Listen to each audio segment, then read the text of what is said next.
एक समय हजरत हाजेरा रदियल्लाहु ताला अन्हा अपनी माँ के साथ मिस्र के टेना नगर में एक मेला देखने गईं। उस मेले में उस समय के बादशाह सादन और उनके प्रमुख अतिथि इमरान आए। बादशाह सादन ने हाजेरा की सुंदरता देखकर मोहित होकर अपने वजीर इमरान से कहा, हे वजीर, इतनी सुंदर युवती इस राज्य में होने के बावजूद तुमने उसे मेरे सामने क्यों पेश नहीं किया? यह तुम्हारा प्रमुख कार्य था।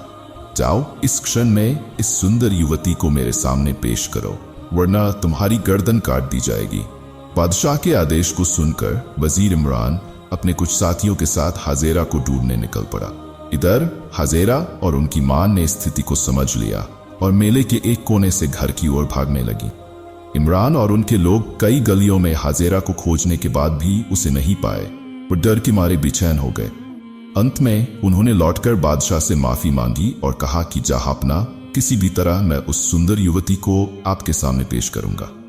कृपया आज के लिए मुझे एक और मौका दें। तब बादशाह ने कहा कि यदि वह 7 दिनों के भीतर उस सुंदर युवती को उसके सामने पेश नहीं कर पाए तो उसे पत्थर की चोटों से मारा जाएगा। हाजेरा और उनकी मां अपने घर जाकर अंदर चली गई।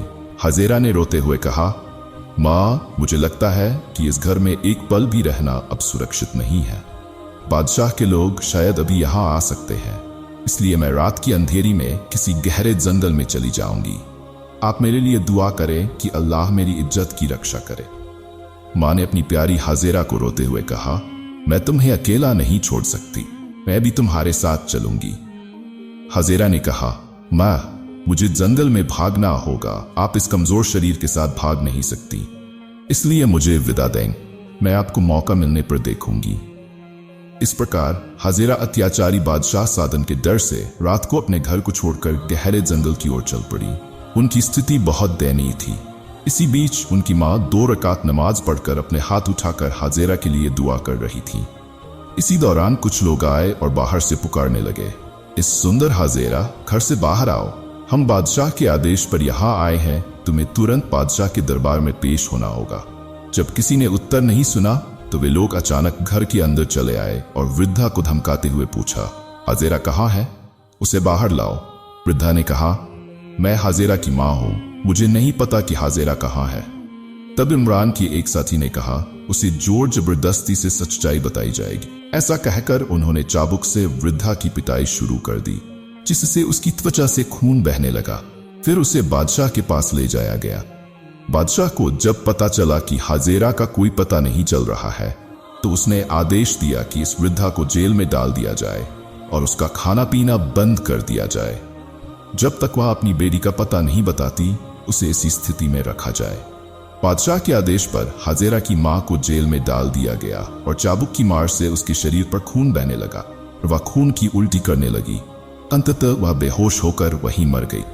इधर हाजेरा बादशाह के डर से गहरे जंगल में छुपी हुई थी। दिन बीतते गए और शाम हुई।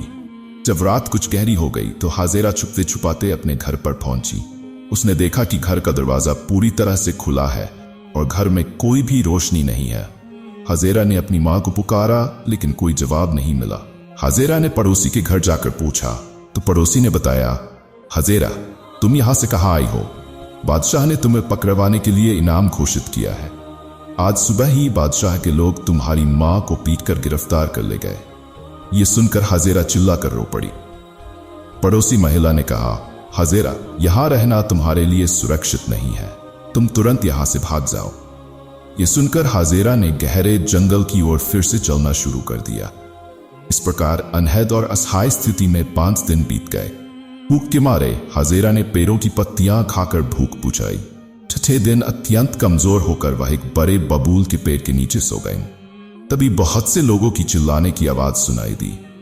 दरअसल बादशाह के सिपाहियों की भागदौड़ के कारण बबूल के पेड़ में हलचल मच गई थी। स्थिति को समझते हुए हाजेरा के दिल में डर समा गया। इसी समय एक सैनिक उसके पास आया और चिल्लाकर कहा, यही हाजेरा है। इससे पल भर में अन्य लोग भी वहां आ पहुंचे। हाजेरा की असहाय स्थिति देखकर वे लोग जोर जोर से हंसने लगे। हाजेरा तब घबराकर दुआ करने लगी, हे अल्लाह, दयालु प्रभु, तुम इस दासी पर निर्दय मत हो। तुमने इसे इतनी सुंदरता दी है, इसे कलंकित मत करो। हाजेरा की दुआ अल्लाह के दरबार में कबूल हो गई। फिर जब इमरान और उसके लोग हाजेरा को पकड़ने के लिए आगे बढ़े, उनके सभी पैर जमीन से चिपक गए। इस अवसर का लाभ उठाते हुए हाजेरा वहां से भाग गई। कुछ समय बाद जब उन्होंने चलने की शक्ति वापस पाई तो उन्होंने हाजेरा का पीछा करना शुरू कर दिया। हाजेरा ने जंगल पार करके नील नदी के किनारे पहुंच गई और नदी में कूद पड़ी। फिर नील नदी की एक विशाल लहर आई और हाजेरा को बहा ले गई। इमरान और उसकी टीम ने नदी के किनारे आकर देखा कि हाजेरा मदी नदी में लहरों के बीच हाबडूब कर रही है। तब इमरान ने कहा, तुम सब नदी में कूद जाओ। क्या तुम कायर हो जो इस नदी की लहरों से डर रहे हो? अगर एक औरत नदी में कूद सकती है तो क्या तुम लोग नहीं कर सकते? फिर तुम्हारी मर्दानगी कहाँ है? अगर हम उस लड़की को पकड़कर न ला सके तो मेरी गर्दन काट दी जाएगी। तब सैनिकों ने कहा, जिस औरत का जाने से पाप धुल जाता है, जो औरत भयंकर लहरों में कूद सकती है, वह कोई साधारण औरत नहीं है। ये कहकर वे सभी वहां से चले गए। अब इमरान अकेला नदी के किनारे दौड़ने लगा। कुछ दूर जाकर उसने देखा कि दो लड़के बेहोश हाजरा को लेकर नदी के किनारे आए हैं। इमरान ने उनसे कहा, इस लड़की को बादशाह के पास पेश करने का हुक्म दिया गया है, इसलिए तुम वही करोगे जो मैं कहता हूं। इमरान ने एक पालकी का इंतजाम किया और उन लड़कों को लेकर हाजरा को बेहोशी की हालत में बादशाह के विशेष कारागार में ले गया। वहां बहुत ही सुंदर महल था। सोने का बिस्तर, पलंग, मोती और जवाहरात की झारफानूसें सब कुछ मौजूद था। वहां की सारी पहरेदार औरतें थीं। कोई भी आदमी वहां जाने की हिम्मत नहीं करता, क्योंकि बादशाह साधन वहां सुंदर महिलाओं के साथ अपनी कामों के इच्छाओं की पूर्ति करता था। कुछ समय बाद अचानक हाजरा को होश आ गया। तब उसने पूछा, मैं यहां क्यों हूं? तब एक महिला पहरेदार आगे आकर बोली, मां, आपके लिए यह महल सजाया गया है, अब से आप यहीं। तब हाजरा ने कहा, यह तो बादशाह साधन का महल है। जी हां, यही बादशाह का महल है। बादशाह साधन के हुक्म पर आपको यहां लाया गया है। अब से हम आपकी सेवा में रहेंगे। तब हाजरा ने कहा, मुझे यहां क्यों लाया गया है, यह तो तुम सब जानती ही होगी। कृपया इस बादशाह के हाथों से मुझे बचाओ। महिला पहरेदार ने कहा, मां, हम बादशाह के हुक्म की गुलाम है, हमारे पास और कोई चारा नहीं है। हाजरा ने तब रोते हुए कहा, अगर तुम कुछ नहीं कर सकती तो कृपया मुझे मार डालो। इतने में एक दासी हाजरा के लिए खाना लेकर आई, लेकिन हाजरा ने कुछ नहीं खाया। उसने रोते हुए कहा, क्या तुम मुझे बता सकती हो, 1 हफ्ते पहले बादशाह के लोग मेरी मां को पकड़ कर ले गए थे, अब कहाँ है? तब दासी ने कहा, पहले आप खाना खा लीजिए, फिर आपकी मां की खबर देंगे। यह सुनकर हाजरा समझ गई कि उसकी मां अब जीवित नहीं है, इसलिए वह सजदे में गिरकर आंसू बहाते हुए बोली, हे अल्लाह, रहमदिल प्रभु, इस बदनसीब का क्या गुनाह है? अपनी इज्जत बचाने के लिए कितने जंगलों में भटकती रही, नील नदी में कूद पड़ी, फिर भी तूने मुझे इनके हाथों कैद कर दिया। तभी अचानक एक अदृश्य आवाज आई, हाजरा, मैं अपने प्रिय बंदों को विभिन्न विपत्तियों में डालकर दुख देकर उनकी परीक्षा लेता हूं, तुम सब्र करो। यह सुनकर हाजरा ने कहा, हे अल्लाह, तेरी इच्छा तो पूरी हो। इतने में एक दासी आकर बोली, मां, बादशाह आपसे मिलने के लिए आए हैं। यह सुनकर हाजरा ने घृणा से मुंह फेर लिया। तब बादशाह साधन ने आकर कहा, सुंदरी, मुझे देखकर मुंह फेर लिया, यहां तो तुम्हारे और मेरे अलावा कोई नहीं है। अगर तुम मुझे स्वीकार कर लो तो तुम्हारा भला होगा। मैं सारा ये धन दौलत, सोने के आभूषण, हीरे मोती सब तुम्हारे हाथों में दे दूंगा। इस महल की सारी दासियां गुलाम तुम्हारी सेवा में रहेंगी, इसलिए मुझे अपनाकर मेरी प्रेम लालसा को तृप्त कर। यह सुनकर हाजरा का शरीर घृणा से कांपने लगा। वह बिल्कुल चुप रही। साधन ने उसे चुप देखकर गुस्से में कहा, ऐ सुंदरी, मुझे कमजोर मत समझना, मैंने जीवन में हजारों सुंदरियां भोगी हैं। अगर मेरी बात नहीं मानी तो मैं जबरन तुम्हें भोग लूंगा। तब हाजरा ने चतुराई से कहा, इतना अधीर होने से काम नहीं चलेगा। अगर तुम मुझे बेगम के रूप में अपनाओगे तो मैं इसे सौभाग्य मानूंगी। इसके लिए मुझे थोड़ा समय चाहिए।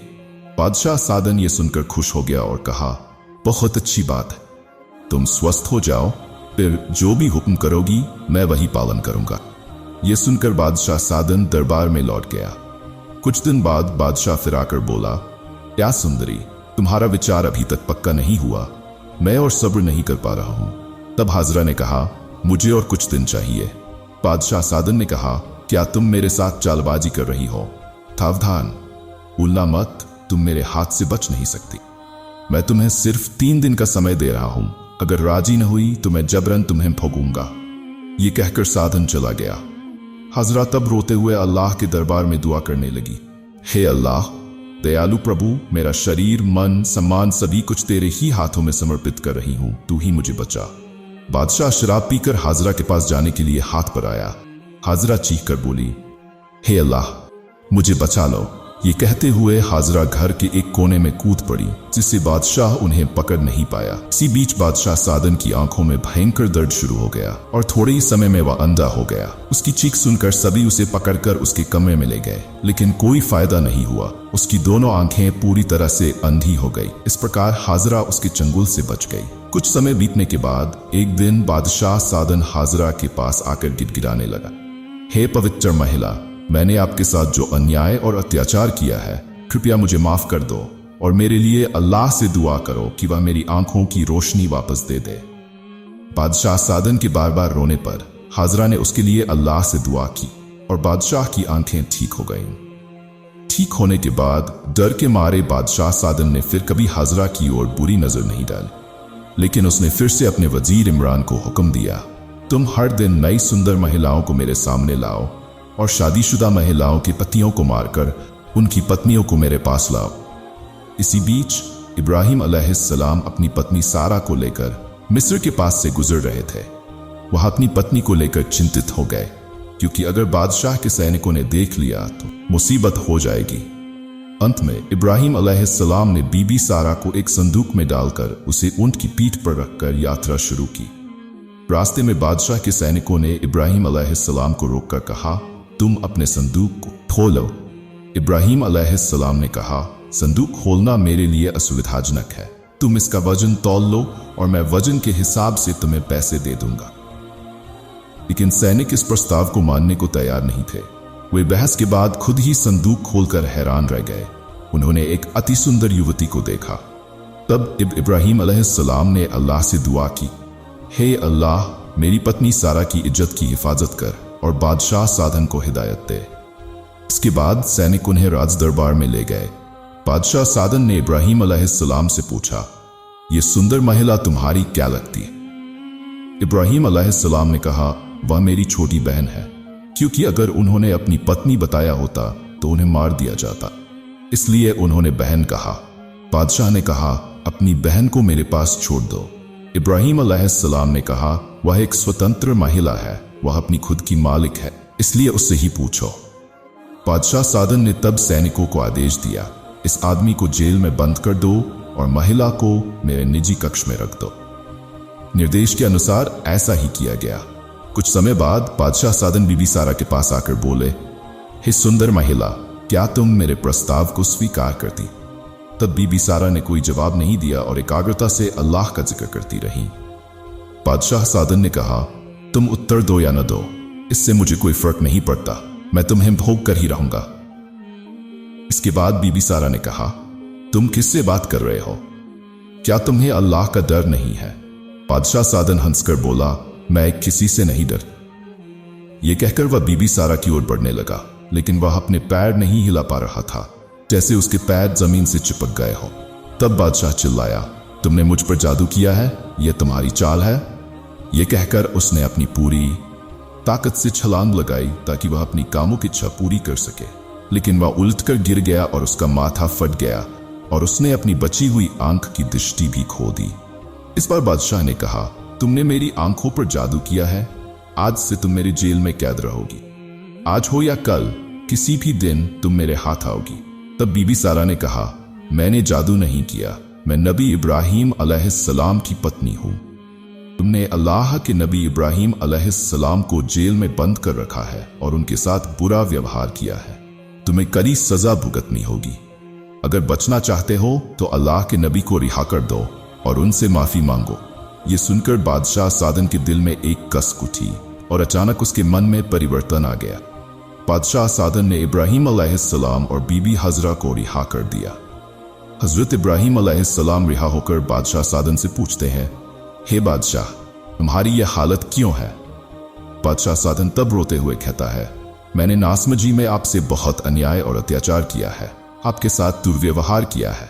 ईफा आप मुझे माफ कर दें। मैंने जीवन भर बहुत अन्याय किया है।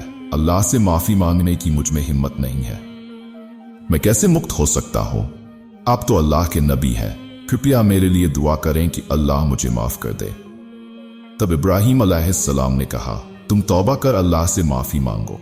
अगर तौबा करके पवित्र मन से माफी मांगोगे तो निश्चय ही महान अल्लाह ताला तुम्हें माफ कर देंगे। ये सुनकर बादशाह सादन ने आजीवन सभी बुरे कर्म छोड़कर अल्लाह के दरबार में माफी की गुहार लगानी शुरू कर दी। उसकी आंखों से आंसू बहने लगे, जिससे उसकी अंधता दूर हो गई और दृष्टि वापस आ गई और उसकी चलने की ताकत भी वापस आ गई। तब बादशाह सादन ने कहा, हे अल्लाह के नबी, मुझे अपने धर्म में प्रवेश कराए। बादशाह सादन ने इब्राहिम अलैहिस्सलाम का सच्चा धर्म अपना लिया और कहा, हे अल्लाह के नबी, आप मेरे ये सभी धन संपत्ति और राज्य लेकर मुझे मार्गदर्शन दें। तब इब्राहिम अलैहिस्सलाम ने कहा, मैं तुम्हारा राज्य लेने नहीं आया, मैं अल्लाह के दिए हुए दायित्व को निभाने आया हूं। तुम अपने राज्य के मार्ग पर रहो और न्याय करो। तब बादशाह ने कहा, आप अपनी पत्नी के साथ मेरे इस राजमहल में निवास करें। इब्राहिम अलैहिस्सलाम ने कहा, अल्लाह ने मुझे एक जगह बैठकर आराम करने के लिए इस दुनिया में नहीं भेजा है, बल्कि लोगों को सही मार्ग दिखाने के लिए भेजा है। इसलिए यहां रहना मेरे लिए संभव नहीं है। इसके बाद बादशाह सादन ने इब्राहिम अलैहिस्सलाम से कहा, हजरत, मैंने हाजरा नामक एक मिस्र की सुंदर महिला को पकड़कर अपनी जेल में बंद कर रखा था। उसे भोगने के लिए मैंने अपनी दृष्टि खो दी। मैंने अपने जीवन में कई महिलाएं देखी हैं, लेकिन 2 महिलाएं मुझे मोहित कर चुकी हैं। वे हैं आपकी पत्नी बीबी सारा और मिस्र की सुंदर महिला बीबी हाजरा।